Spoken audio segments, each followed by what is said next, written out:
Oh, you got. That's right. Hey, Congressman, what's going on, man? I know what it's like to be a parent. In a long enough period of time, you're gonna have a kid on your lap. What's going on? What's going on, buddy? That's Daddy's friend and a patriot. What's going on, bud? Hey, bud. How you doing? What's your name? This is Willie. Hey, Willie. This is Willie. What's happening, man? He's hanging in there, man. It's a great time. I'm raising. This is a young conservative in the making. He's ready. Yeah, baby. You're ready. Start my blood. This is how we win, man. This is how we win. This is what it's all about. This is culture. That's what it's all about, brother. Willie, you're the man, dude. I love your hair. I wish I had it. You didn't get it from me. Hey, Willie, do you like? Does Willie like Happy Meals? Will he ever eat at McDonald's? He loves it. He loves food. Period. In the right. discussion. Yeah, that's right. With French fries, let me tell you something. What President Trump did a couple of days ago, that ain't French fries, brother.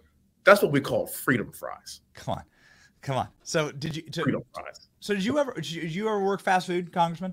Did you ever Never work? Did.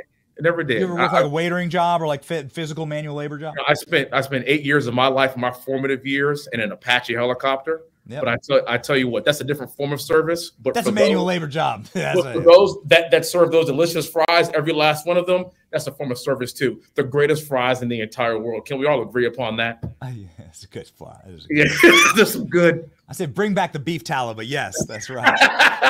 They used to be made in beef tallow. So this we've been sort of just free forming today because it's like the differences in the campaign. Yeah. Kamala Harris is out there with celebrities and like bathing herself inside of like these little elitist circles. Yeah. It's Kamala Harris who claims she worked at McDonald's, bro. Like why didn't Kamala Harris do this? Well, just like President Trump called her, she's lying Kamala. She talked about doing it, but never did it, which is basically her entire platform. And the world has gone to hell in a handbasket while she has been the vice president. And then she tries to be relatable to just regular Americans, but she spends her life and spends her time, like with Barack Obama and the likes of them, with these white liberal coastal elites. And she has no idea how to relate to just regular Americans. And here we have a billionaire that has properties all over the world, golf courses all over the world, puts on a McDonald's apron and serves fries, the best fries I've ever seen in my entire life, the best freedom fries I've seen in my entire life. His ability to relate to just everyday Americans is just ridiculous, Benny. And I'm so glad that you're doing this segment. I've gotten chills just watching it.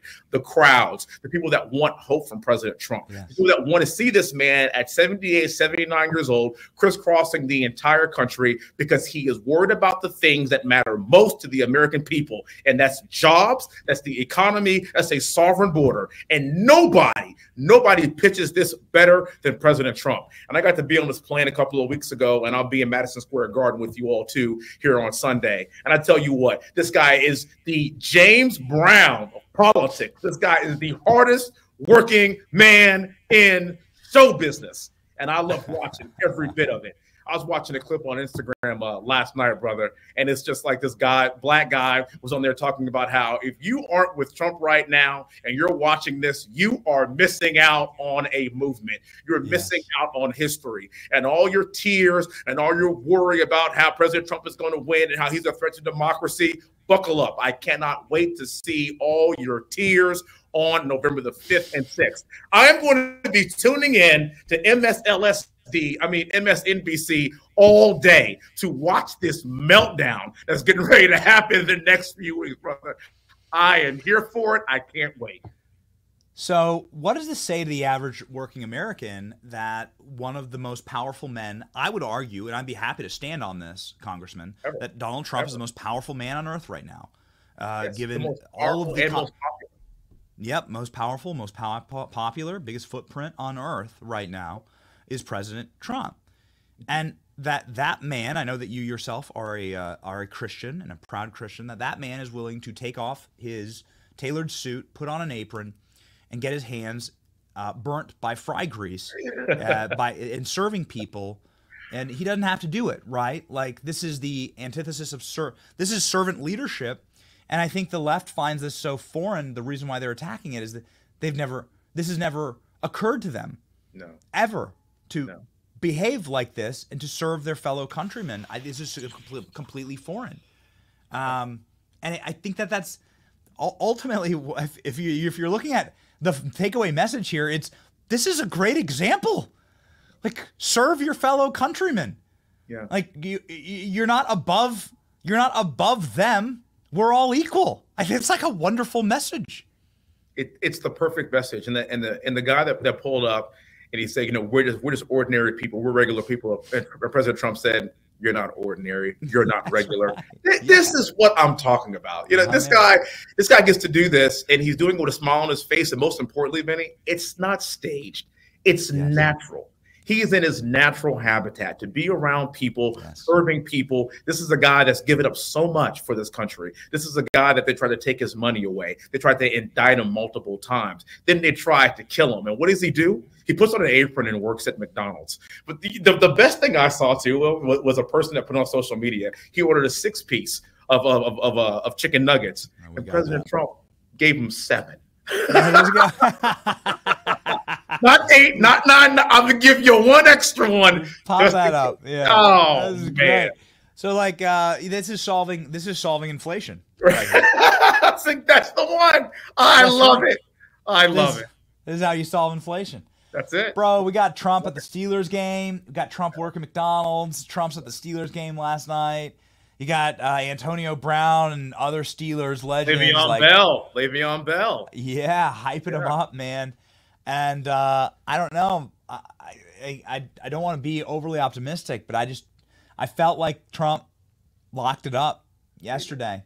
He did. I felt like this is how you lock it up. This is the energy that cannot be competed with Kamala Harris. She just can't.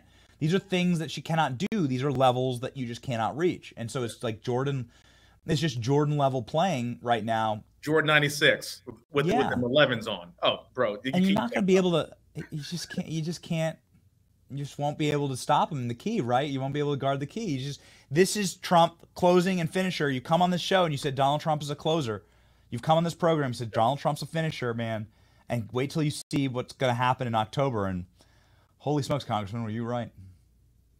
The coolest thing that he told me last Friday when I was flying with him, you could tell he's working his butt off, man. We traveled to 5 cities in 2 days together, and I'm just watching this guy operate. And here I am. I'm half his age, and I am worn out. You know what he said on the plane? I thought was awesome, Benny. He said, Wesley, I cannot sit by for the next 24 days and not work every single day. He said, I wouldn't be able to sleep at night. And even though Joe Biden's on the beach, with his bathing suit on, unable to even lift the chair that he is lying in, which is like 5 ounces, he can't do that sleeping. Kamala Harris taking days off. He said, I can't take a single day off because I feel like this is the most important job in the world in the most important time where the world needs me. And I will not rest for the next 24 days, and I will win this election. You want to talk about a closer's mentality? That's just who this man is. He's a marketing genius. He understands what he's doing. He has his finger on the pulse with everyday Americans. Nothing like going to a terrible towel of Pittsburgh Steelers game after you serve French fries. Excuse me, after you serve freedom fries just to the people. The world has never seen anything like this. It's the quintessential definition of retail politics, and the Democrats cannot compete with that. They have to have Usher up there, who was coated in Diddy's baby oil, and you so eloquently put it. And I can't believe, the best thing about it too, bro, is this, brother. We've been talking about Bidenomics and the price of oil and the price of gas. It dawned on me. The reason why oil is so high is because Diddy bought up all the baby oil. The reason why prices are going down is not because of the election. It's because they busted Diddy. He can't buy any more baby oil. It's supply and demand. Diddy had all the supply, man. It's unbelievable. Diddy and Usher bought all the supply of all the baby oil, dog. I can't believe it. So you have to have Usher, you have to have Lizzo. That's why gas prices are going down a little bit. The only reason that's why. Because they've released the petroleum reserve from Diddy's basement. It's just gone to Diddy. And now finally we got to tell Diddy no. You got to tell him no. That's yeah. Yes, please. If there's a rule to live by, tell Diddy no. We're talking to you, Justin Bieber. You know what else, too, brother? The reason why Lizzo got on that plane too, because I think at first she was like, man, I really want them fries. Those fries look absolutely delicious. She thought she was going to the Trump event. I can't do that. Lizzo thought she was going to the Trump McDonald's. She bought, and they said she can't do it, so she went to go into a Kamala Harris. That's what happened. That's what happened, brother. It's not going to closing arguments. You've been on the trail with the president for a ton this election cycle. You know him about as good as anybody. Closing arguments here. It's not going to work. Kamala is sinking, man. I don't think any of this stuff's going to work. And yeah, pulling it through 2 weeks, Congressman. Yeah. What's ahead? As you know, brother, I serve this country. I'm an Apache helicopter pilot. I know a fighter when I see one. I've been in combat. I know a guy who was just built for this whole stuff. I could see it a mile away. That's what President Trump is. And when he raised his fist and told us all to fight, fight, fight, it dawned on me. That is the leader that we need. He literally is Maximus Decimus Meridius, and I will get my revenge in this life for the next time. That's the greatest quote of all time. That is our Maximus. We have our fighter. And as we go into the last couple of weeks here now that early voting has started, you're looking at Republicans that are registering to vote like hotcakes. We are beating them at their own game. We are beating them beyond the margin of cheat, and we have our closer. My message to everyone is this. This is the most important election in our lifetime. We cannot rest on our laurels. Please get out, vote early, bring your friends, bring your families, because we are fighting for the very soul of this great nation. And I tell you what, we got to wake up on November the 6th, put on our championship belt, and flex. Because let me tell you something, ruthless aggression is going to be back in this country. The attitude era will begin. We're going to save our nation. I'm here to tell you. And it's been the most motivating thing for someone like me that I have ever seen. Let's get to work to save the very soul of our country for the next 4 years. Let's go. Boy, that is just lock it up, man. Make that the Trump campaign ad. Cut it. Run it in all swing states during the NFL games. We had that compilation of photos of the congressman. Hold on, I want to put up the first photo again. You're in a velvet tuxedo here with President Trump. I want to just establish this. There it is, right there. Yeah. You wearing that to the inauguration? Is there any other thing I would wear, brother? Come on. That's right. That's right. We're going to be Gucci down to the socks, man. We're going to get it right. And also, you know, in that photo, do you know what we're doing? That is, he's sitting next to President Trump singing "God Bless the USA," and that's a memorable. It's in my office. That photo was in my office. I am so proud to know that this man loves his country so much, and that's me in a velvet tux singing "God Bless the USA" with our president. Ain't that something? Well, ain't that something? Look at us now. Would you look at us? Who would have thought? Would you look at us? Look at that. Ladies and gentlemen, you can jump on the Wesley Hunt train by following right here. 200. Look at you, Congressman. Hey, we've arrived. Finally. 52,000, baby. Rock and roll. Wesley Hunt rolling on the Trump train to victory. Thank you, Congressman. Thank you. God bless you and your beautiful family. Manny, thank you for having me on. Likewise and same. Yeah, bro. Thank you.